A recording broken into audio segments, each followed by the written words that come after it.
Now, renowned author, academician, and lawyer Isaac Lubogo believes that Africans have for a long time been misled from the good realities of their own culture, which would have been a basis to solve many of the socio-economic and political challenges faced today.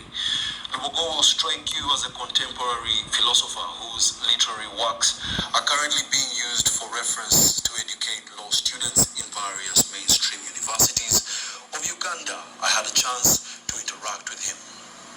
Having authored 25 books so far about the law profession of Uganda, you can easily know that Isaac Lubogo has the country at heart and wants to see the potential of every citizen fully utilized.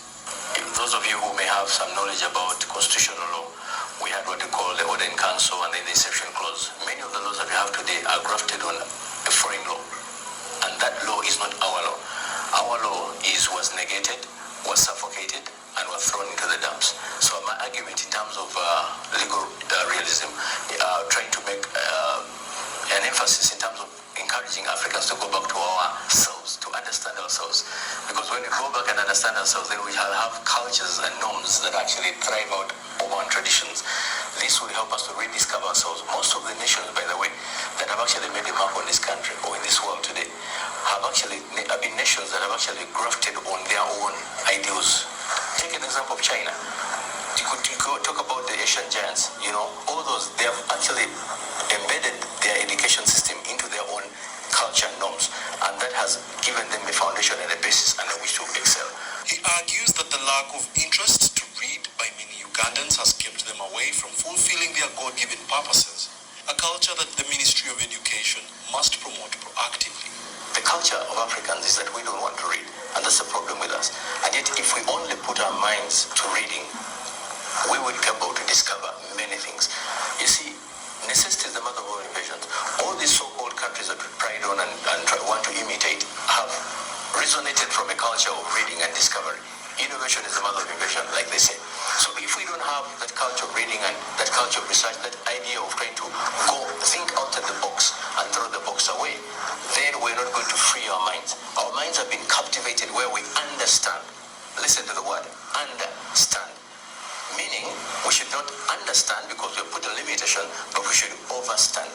Some of the successful books he has authored include Ubuntu Bulamu and the Law, Freedom Through the Law, Intelligent Design. He also republished his father's book titled History of Busoga. We have other books, for example, like the law forensic. Listen, we have got so many issues that have happened in this country where people have been shot without answers. Motorbike people come, they shoot generals, they go, and the best thing we do is to go to England and get Scotland land, and we never resolve these puzzles. How about if we go back to understand what DNA is about? How about if we go back and understand how we can resolve these puzzles in terms of forensic law? This is a must-read for the generation that are happening today.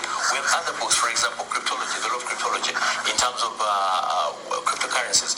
I mean, bitcoins and Ethereum. These are things that are happening today in the world. We have other incredible books, for example, like media law. For some of you who are journalists, for example, media law and journalism.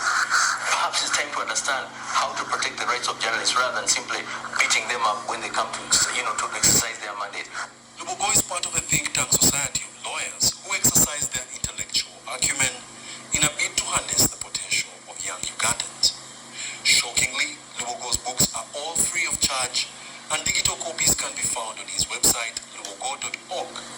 He says it is his way of giving back to Uganda. Watulo Makano, UBC.